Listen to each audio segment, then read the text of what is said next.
like to show you a little bit in greater detail about the use of the microscope if you're unfamiliar with microscope use. Microscopes, this is a standard laboratory microscope, a nice microscope for general use. There's lots of different microscopes out there. They're all going to have the same general features that I'm going to talk about, but they'll come in slightly different configurations. But I'm just going to use this one today to describe to you a little bit more about microscope use. The eyepieces that I mentioned, you can get a microscope either as a monocular scope or a binocular scope. If you have a scope that has two eyepieces, you can actually adjust those eyepieces to match the width of the space between your eyes just by grabbing the eyepieces and moving them back and forth. Another thing about binocular scopes is that one of the eyepieces can usually be focused separately. In that case, what you would do is get your slide into focus using the fixed eyepiece with the knobs for focusing, and having done that, then you go back and just use the other eye and the ability to focus on that eyepiece specifically by turning the knob on that eyepiece. So that allows you to compensate for the differences between your eyes in focusing. The next feature we want to look at is the lenses. Standard compound scopes will have lenses that are 4x, 10x, 40x, and 100x. For our fecal light counts, we really only need the 4 and the 10. The 40 and the 100 can't be focused on the McMaster slides because these slides are too thick and you would damage the lenses trying to focus on the slide. You move the turret just to move the lenses in and out of position. They click when they're in position. We then go down to the stage, and a movable mechanical stage makes your life much, much easier when you're reading these fecal egg counts, because it's hard with your own hand to move a slide just a fraction each time. The mechanical stage is controlled by these sets of knobs down here. One will move it back and forth, the other moves the slide from side to side.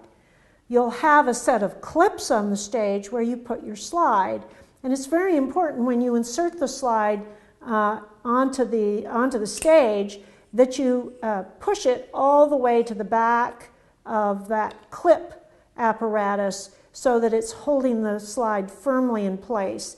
If you just set it at the front, then the slide can move back and forth and get jiggled. So if you push it all the way to the back, then it's maintained in place for the entire time that you're viewing it, and you can move the stage then with the knobs below the stage.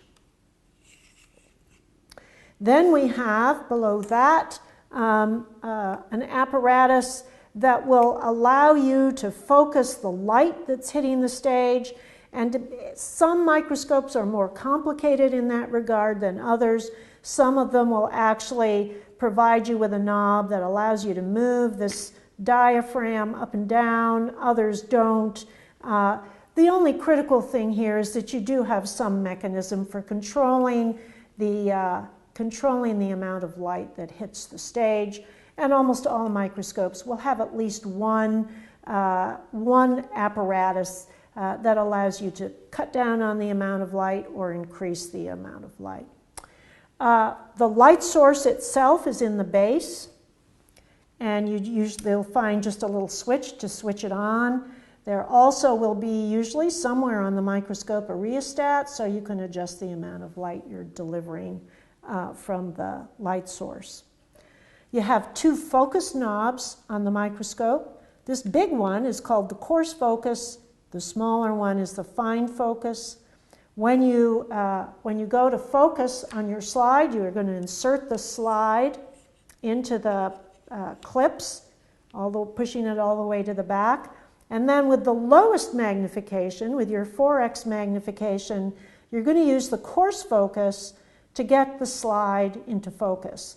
Now, I prefer the McMaster slides that have the green lines for the fact that it becomes much, much easier to focus on the correct layer. You can see those green lines standing out really well. The company that makes these slides also makes slides with some etched lines. They're not nearly as easy to focus on. So I recommend you get the slides with the green lines. So you focus with the coarse focus to get the slide in place, and then you can move to your 10x lens, which is what you're going to use to count with, and use just the fine focus to make any subtle adjustments that you need in the focus. Most microscopes should be what we call parfocal, so that when you focus with one lens, you should be approximately in focus with the other lenses and only need fine adjustments with the microscope. It's very important to keep your microscope clean. These lenses are precision pieces of glass. Sometimes you get flotation solution on them, so you'll need to keep them clean, and you don't want to use any kind of paper like tissues or paper towels, any other sort of normal paper that we use to clean with, because you can scratch the lenses. You can get commercial lens paper specifically for cleaning the lenses. You could get that through Camera Supplies, anywhere where they sell commercial lens paper. You also can buy specific cleaner for cleaning lenses. I find too that the stage often gets flotation solution on it and gets kind of nasty and sticky, and you get this salt sediment on it. It's sort of unpleasant.